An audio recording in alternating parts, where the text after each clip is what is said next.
2021年1月23日、台北市の台北101ビルの上層階の窓に、日台友情というメッセージが映し出されました。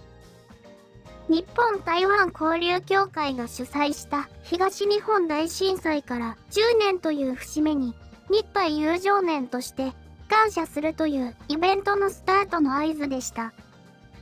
式典には、台湾のリーアンテ文化部長、文化大臣に総統も列席し、蔡英文総統も動画メッセージを寄せました。当日の夜、10時過ぎには、蔡英文総統が自身のツイッターに、日本語で、我々は世界に向けて、台湾と日本はいつまでも固く結ばれている隣人だと伝えたい。台湾人と日本人は、心と心で深いつながりを築いています。その絆こそ、対日関係の最大の原動力であります。いつまでも日本を応援しています。と投稿したのです。10年前、東日本大震災後に台湾からの義援金200億円が届いたことは、日本人の記憶に深く刻まれていることでしょう。この時、初めて台湾の存在と親日感情を知った方も多いかもしれません。しかし、震災直後、台湾の人たちが日本の被災地に直接赴き、数多くの震災支援を行っていたことはあまり知られていません。被災地の人が忘れられないぐらい感動し、感謝したという逸話があります。震災から5日後の3月16日、白いズボンと白い帽子、紺色で背中にハスのマークをつけたジャンパーを着用した団体が茨城県の大洗町に到着した。台湾の人々がトラックと自家用車を連ねて被災地の人々に温かい料理を振る舞うためだった。彼らは夜が明ける前に東京を出発し、茨城県大洗町、岩手県大船渡、陸前高田市、宮城県石巻、気仙沼市など被害の甚大な場所に赴いた。気温が10度を下回る中、カレーライス、焼きビーフン、豚汁、味噌汁などの炊き出しを行ったのだ。この炊き出しは、現地で知らない人はいないにもかかわらず、なぜかメディアで報道されることはなかった。彼らが届けた救援物資は数十トンとも言われている。彼らの被災地支援はこれだけではない。彼らは独自に被災住民に直接現金を配布していたのだ。役所、公民館や集会場に地元住人に来てもらい、1世帯あたり5万円から7万円、一人暮らしの方にも2万円を渡した。配り漏れがないように、現地の役所と協力し、お年寄りなど配布場所に来られない人には、直接訪問し、一人一人に現金を手渡して回っていたそうだ。実際に現金をもらった家族は、当時を思い出し、涙を浮かべながら、こう語りました。台湾の仏教団体が現金を配るので、各世帯の代表者は公民館に集まるように、とのチラシが配られました。我が家は父が言ったのですが、世帯名簿のチェックをするだけで5万円をもらって帰ってきました。先が見えない不安の中、本当に心が温まる出来事でした。あのお金は私たちに安心を与えてくれましたと。台湾では震災後、日本の被害が甚大であることがわかると、チャリティー番組を放送して日本への支援を訴え、義援金を集め始めました。学校では子供たちがお小遣いを集め、リーベンジャーヨン、日本頑張れを連呼していました。日本の平安を祈りますと、手のひらに応援メッセージを書いた動画なども投稿され、お金以上に多くの気持ちが日本に届けられたのです。こうして集まった義援金は、当時200億円に上ったと伝えられていました。また、震災発生から2ヶ月後の2011年5月から半年間、台湾政府交通部観光局は、台湾希望の旅として、東北の岩手、宮城、福島県の被災者1000人を無料で2週間台湾に招待する支援を行いました。そして、震災復興が本格化すると、東北に直行便を飛ばし、震災後、最初に旅行客を送ったのも台湾だったのです。その後も、日台友情の交流は続いています。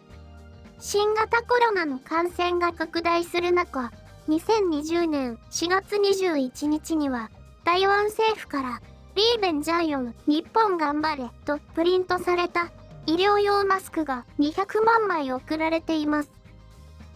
2021年2月13日深夜に東北地方で地震が起きた際、蔡英文総統は翌日に福島県と宮城県を中心とした震度6強の大きな地震が発生しましたが、日本の皆さんが無事でいることを信じています。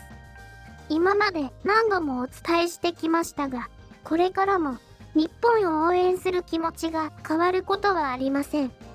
日本の皆さんにとって支援が必要であれば、いつでも台湾は駆けつけますと発信しています。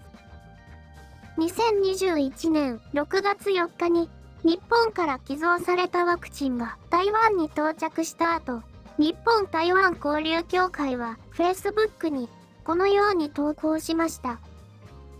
10年前の3月11日、地震と津波が私たちの家を無慈悲に襲い、私が泣いて涙を流している時、温かい支援の手を差し伸べてくれました。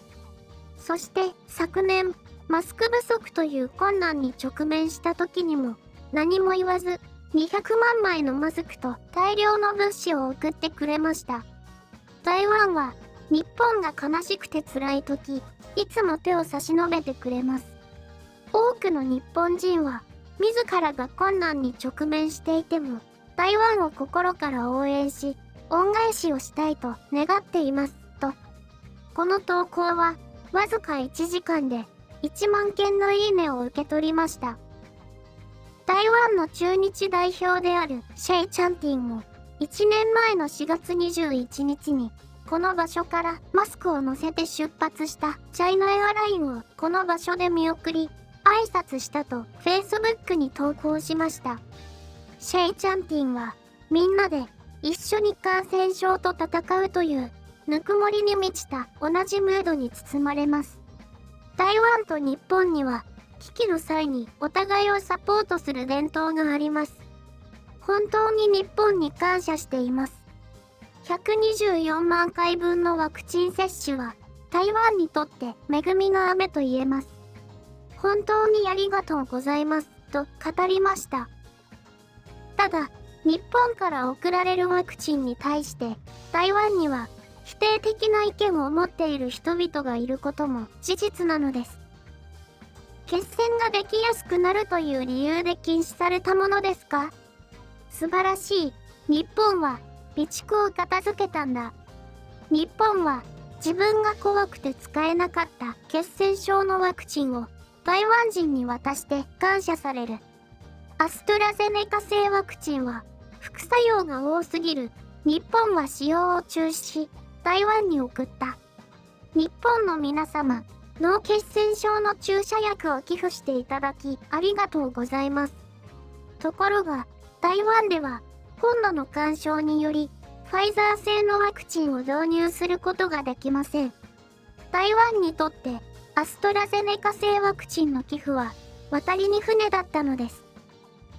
実際に今回のワクチン支援で日本に感謝している台湾の人々は多くいるのです。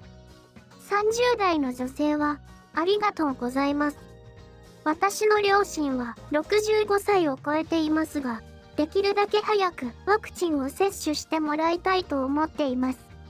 このワクチンの支援は私たちにとって非常に役に立ちますと語りました。他にも日本に感謝、雪の中で炭を送ってくれた日本には感謝しかない。日本の温かさに感謝。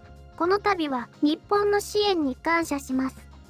温かい手を差し伸べてくださいと感謝の声が多く届けられました。日本の支援は台湾のインターネットで話題になり、たくさんの反応がありました。今回はその一部をご紹介します。本当に素晴らしいニュース。ありがとう日本。10年前に日本に寄付してよかった。今の世界に必要な光景。日本のしたことは素晴らしいことだ。3.11 の地震の際、台湾の人々は大量の寄付金で日本を援助しました。私たち両国は必要な時お互い助け合ってきた。日本の支援にとても感謝しています。このパンデミックが終わったら最初に行く国は日本だ。日本は2021年6月4日に124万本のワクチンを台湾に寄付するらしい。何も意味はない日付だ。何の意味もない特別な日だね。天安門事件から32年。まあ、わざとじゃないと思う。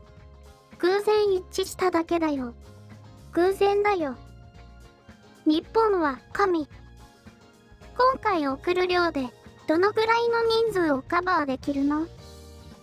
このワクチンで医師、看護師、警察、消防士等第一線で活躍する医療従事者のほとんどにワクチンを打つことができる。